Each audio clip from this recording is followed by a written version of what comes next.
By now, you must have heard that the sister of Ijeoma, popularly known as Phyna, a Big Brother Naija winner of 2022, that her sister passed away after an accident involving a dangote solution truck. At last. Oh, I'm doing this video because I really want more people to see this video and also put in a thought in the comment section. Maybe Phyna can even see it and also learn one or two from this video and stop looking for all this social media validation. It don't tire us. If she will learn from this, maybe, just maybe, she will get solution for all these things where we they run, they talk, they shout. I don't talk and say social media don't care that much. Social media people don't care. The only thing is that they want to hear gist. Bloggers want to talk and make money. They don't. I'm a blogger. I'm telling you guys the way it is. They don't care. Anybody will go come here now and say, I love you, sis. I love you. That's why I want to help you. Foul. You cannot love the person more than they love themselves or more than their direct family love them. If you love them, there are things you go out of your way to do for them and not by mouth words. Anyway, like I said, solution is here to those who want to hear. Probably tell Phyna or so, because this is not just about Phyna. Phyna own is just viral because of her, presence and her personality as BB Naija winner and all of that. People don't they talk about this dangote. It don't they happen. Not be the first, not be the second, and it's not even going to be the last, because it's how it happen. More don't still happen, and more will still happen, right? Make we listen to this, and I'll see you guys. Comment section of this video was on fire. In fact, if I were you, I go her channel, go watch her directly, because I'm not going to let everything play here. Solution now she carry come give us, but before then, she allowed us understand where this whole thing is coming from and how to get this desired solution that people don't they fight for now on social media. She was in the hospital for weeks, by the way, a couple of weeks, fighting for her life. They amputated her leg. In short, this is her sister telling us what happened. Her leg was amputated, the other leg is infected and at risk of amputation. My sister's pelvis, all this place is gone. It is gone. It is like all this pelvis here is broken. My sister's chest was swollen. There was fluid in her lungs. There was fluid in her lungs. Her head was fractured. Her hands, her pelvis, one leg off, the other leg dead. The injuries are now infected. Alright, so before we continue, you guys, I really wanted those people that have not seen that Phyna's part of the video to see that part, so that when I made that statement saying that even if this girl no buy now, she go still buy, because of the result of the accident was so much. The aftermath was heavy. It was a critical state. Critically, in fact, she was bedridden. It was a critical situation. When people come out here and be saying, na greed, na this, the situation was a very critical one. It was critical. Somebody no girl pelvic. How you want to wee? In my mind, when I saw that video the first time, I was already imagining, even if they fly her out of Nigeria. Flying her out of Nigeria was not the solution at that time. For me, or even if they did, na still workload for people we go take care of her. They fly her out of Nigeria, person never no get pelvic. Is it that they're going to construct? This is not me being insensitive. I'm just telling you how my thoughts were everywhere when I heard the news. I was not like, is it that they are going to construct new pelvic and put there? Is it that there's a way doctors can remedy this situation of someone that does not have peccus, does not have this, does not have liver, does not have, her vital organs have already been messed up. And they were now asking for, okay, maybe a house, like the whole thing is just too much. The complication was just everywhere, from the family, from social media. Well, thank God we have a solution now. Thank God there is a solution now. But I thought of all these things before this time. That's so human being supposed to they think. We're not supposed to just say make we dey run with waiting people talk. On your own, why not think? Proactively think, because I felt then traveling her out, flying her out wasn't even the solution. What about, okay, even if they remedied that flying her out and then they treated her to a level, confiding her to a space who is going to take care of her for that long, and see the whole thing they very, very, very messy. But then we could see here Adeola. And to think that after going through all that, Ruth Otago passed away. This accident happened just 6 days after her graduation. Our deepest condolences to her family. We can't even begin to imagine the kind of pain that you guys are going through at the moment. And by the way, shortly after that, 3 people also died in another Dangote truck-related accident. Now, before I say anything about Dangote, let me just say upfront that this is not just about Dangote. The problem is there's no accountability in Nigeria. In 2008, when Julius Berger's truck carrying 40 Nigerian workers, hit a bus carrying 18 passengers, killing 11 people, Nigerians protested. What happened after that? That was the end of it. You don't even have to be a billionaire. People just get away with stuff. An Okada man can drive anyhow, kill somebody, and nothing happens. Passengers have died due to doubtful driver speeding. A drunk driver can hit somebody on the road and drive off. Do you know how many trucks have fallen over people in Lagos? Have you ever followed up to know what happened to the driver or the company of the truck? If someone reports injustice to the police, a lot of times the police ask you to pay them before they will do an investigation. So that is the genesis of all this problem. People get away with stuff. If we are not holding regular people accountable, how can we start with Dangote?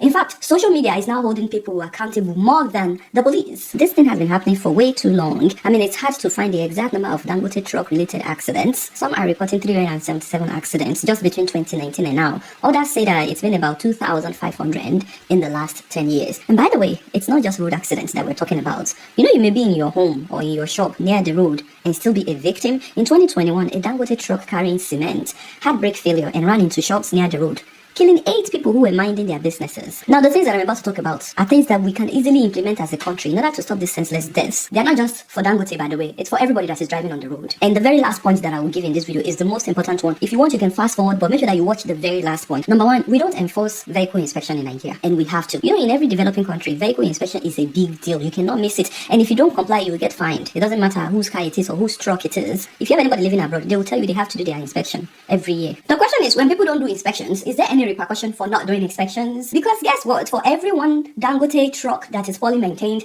there are thousands more owned by faceless individuals. So while we're pointing one finger at Dangote, we need to look at the entire system. And that is the first thing that we have to do. Number 2, in countries where things are working, they will always weigh trucks before allowing them to get on the roads or get on bridges. If what your truck is carrying is too heavy, you cannot get on the highway, so that you don't damage roads, so that you don't damage bridges. If you are moving really heavy stuff, they make sure that you use cargo trains, which is why before you get on a bridge, you will see signs like weight limit. But in Nigeria, I don't think that we have one weighing station for trucks. I know individual companies may have it, but I have not seen any operated by the government to prevent heavy trucks from damaging our roads. Now, I know that so many of us don't know what heavy truck damage roads look like, but if you grew up in Nigeria, if you've ever driven on Mokwa Jeba Road, especially in the early 2000s, you will see tarred roads looking like waves. You can tell exactly where the trucks pass by, because the places where the tires pass by will usually sink a bit lower than the... Did you hear that? Did you hear that?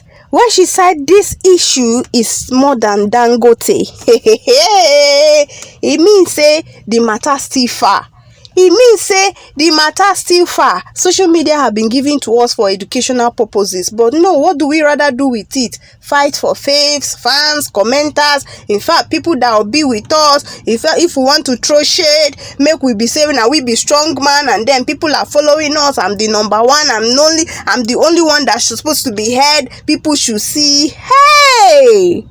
Anyway, make we still continue because the video see there. Only God knows how many Nigerians lost their lives just on that Mokwa Jeba road. It is not normal for us to have that many trucks on the road. It's actually not normal. It's only done in Nigeria. We have trains. Dangote can invest in cargo train boxcars to carry his cement, his sugar, his fertilizers, and so on. Instead, the man just ordered 4,000 trucks from China. So, in fact, the first batch has arrived. From the videos that we are seeing, the new trucks are for petrol transportation by road. Again, that should not be happening. We shouldn't be adding thousands of oil tankers to what we already have on our roads right now. Apart from the tanker explosion deaths, they can also damage the roads. In countries where things are working, they transport oil by pipeline across the country, unless it's a short distance. And people don't vandalize pipelines. And that's why we also have pipelines in Nigeria, but they get vandalized. Why are they vandalized? Because people are genuinely angry that those from whose lands the oil is from are not enjoying the benefits of the oil. Look at the Niger Delta, for example. The water is polluted, people are dying, all kinds of diseases. Do you know how many years the Niger Delta has been fighting? But you don't want them to vandalize, which is why this issue is more than Dangote.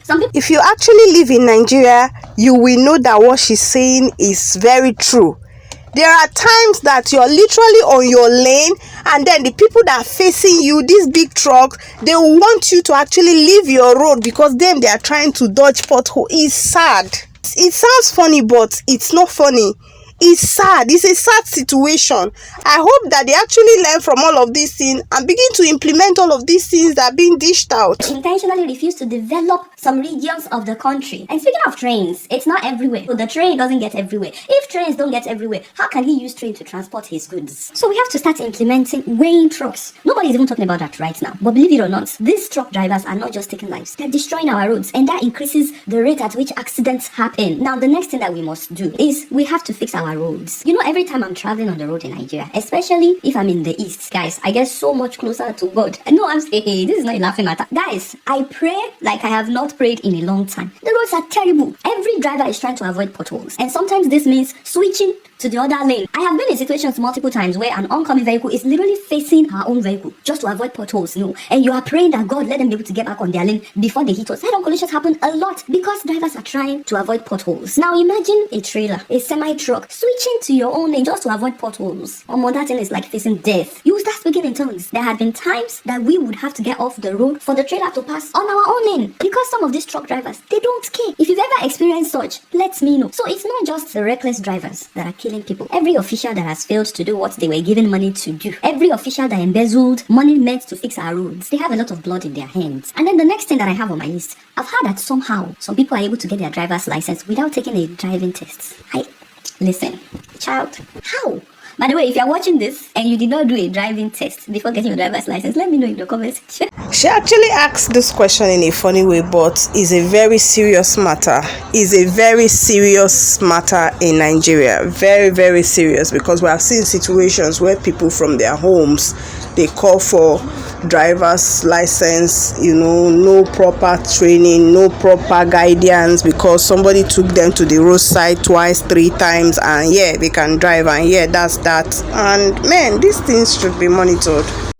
Because maybe it's just a lie, but I've heard that this thing happens. So either way, the federal road safety in Nigeria needs to tighten up, because it looks like the moment some people know somebody working there, they're able to process their license without even taking a driving test. But when it comes to truck drivers, it's not enough for them to know how to drive regular cars. Beyond that, they are supposed to go to truck driving schools. I mean, we have truck driving schools in Nigeria. We have in Lagos, Ibadan, Abuja, Uyo, and so on. Yet, when you see how some of these truck drivers are driving, no offense, they should not even be driving a regular vehicle. Not to talk about driving a 12-wheeler truck with tons of weight. That is no longer a truck. That is a killing machine. And it shouldn't take the loss of a life, not to talk about so many lives, before Dangote would ensure that his drivers are well trained. Now, the next thing that I want to say is we must put a deterrent in place. That is something that will discourage someone from doing something. So long as there's no penalty, in the next 5 years, we will still come back talking about the same thing. See, it is easy to say that they should pay 1 billion if their vehicle kills somebody. But rich people like Dangote, they can bribe their way to avoid paying that fine, which is why the deterrent should be general. It should apply to everybody. So the deterrent that I think could work, and I may be wrong, is to enforce insurance. Every vehicle should be insured. Insurance should be a must. When an accident happens, there's no need to be slapping each other on the road. Your insurance company should pay the damage done to someone else's car. And if somebody should get injured and you are the one at fault, then your insurance company should treat them. All the medical bills should be taken over by your insurance company. So if insurance is enforced, every time a Dangote's driver gets in an accident, his company will be forced to pay higher premium to the insurance company. If that happens a number of times and the insurance company is not corrupt, they are forcing them to pay this higher premium. At some point, they will sit down and say, we cannot continue like this. We cannot continue to pay higher insurance fee. The drivers must be well trained because they are becoming a liability to us. So if we can do that, it will bring some orderliness, not just to the Dangote's drivers, but to regular people that get in accidents on the road, people that will intentionally drive recklessly. If they know they will have to pay more money to the insurance company, they will pedal down. Which brings me to the very last point, which I believe is the most important thing as far as I'm concerned. And that is the fact that the Nigerian government has allowed Alhaji Dangote to become too powerful. See, there's something called monopoly capitalism, which is the dominance of giant corporations or individuals that control large segments of the economy. And that is what we are experiencing in Nigeria. So now we have one man who is now the biggest producer supplier of cement, sugar, fertilizer, petrol, diesel, and other refined petroleum products. He's also into salt, flour, seasoning, pasta. He's also into real estate, packaging materials, and truck assembly through his various subsidiaries. In fact, he's not just the biggest in Nigeria. He's now Africa's largest cement manufacturer. And while Morocco has the largest reserves and output of phosphate-based fertilizers, Dangote fertilizer plant is the largest single fertilizer producer production facility in all of Africa. And now he owns the world's largest single train refinery, not Africa's largest, but the world's largest single train refinery. He's processing our crude oil into petrol, diesel. He's processing our aviation fuel. Dangote has become very powerful. Now, don't get it twisted. It's not like we're not happy that Dangote is successful. But there is danger in monopoly capitalism. And the danger is that it always leads to higher prices. Because he can wake up tomorrow and decide, this is how much I will sell fuel. And there's no competition. So guess what? That is how much everybody would buy it. So it always leads to higher prices, wealth concentration, and a shift from healthy competition to monopolistic market structures. By the way, the biggest danger is not the concentration of power and money to one individual or a few people. It is that if something bad should happen to his company, we're not praying that anything bad will happen. I'm just saying, if anything bad should happen, the whole country is in trouble because we are completely dependent on one person or one company. What is going to happen if anything happens to them? Why are we putting all our eggs in one basket? It's the same problem with the government of Nigeria focusing so much on developing Lagos ports only. Why should the port in Lagos be the only major one? If anything happens in Lagos, does that mean that we would not have an alternative? That is why other countries put regulations in place, like the federal antitrust laws, like the Sherman and Clayton Acts, enforced by the department. Wow, wow, wow, wow, wow. See me shouting wow like an ambulance. What?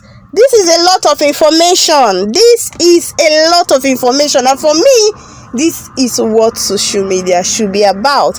Getting the necessary information and also, helping out in the little ways you can. Yeah, instead of fighting, who is more popular, who is not more popular, like be of impact. For me personally, this is a lot. And if Phyna is going to actually pick one or two from what has been said, a lot is still in this video, but you may likely go to Adeola's page to go and listen, because in the comment section or more, at least I they shout wow. Hey.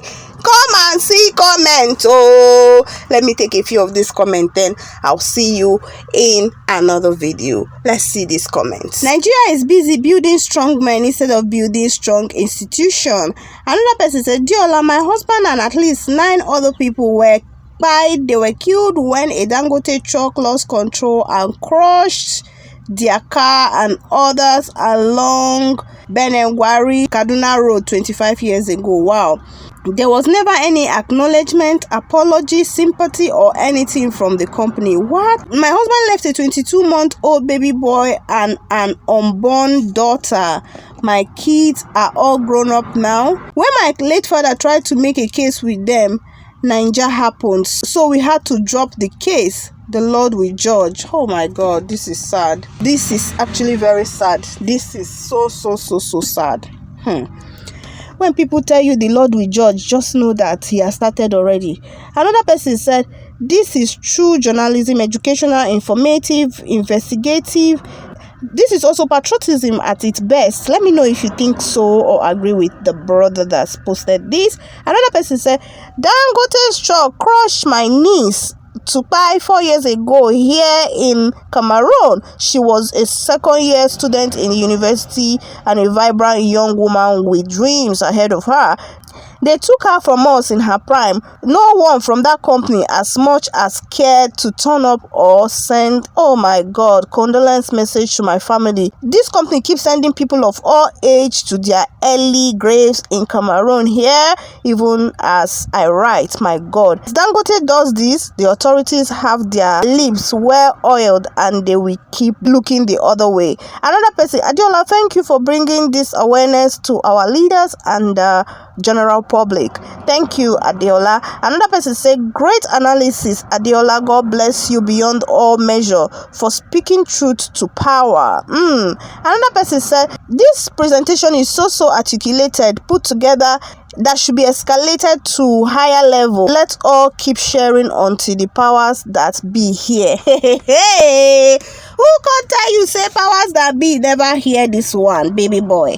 Who tell you that powers that be, if not that they are paying deaf ears to all of this? They be following. Who tell you say they don't know Adeola?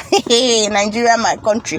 Anyway, thank you so much, Miss Adeola, for this update and very educative, informative, and also enlightening.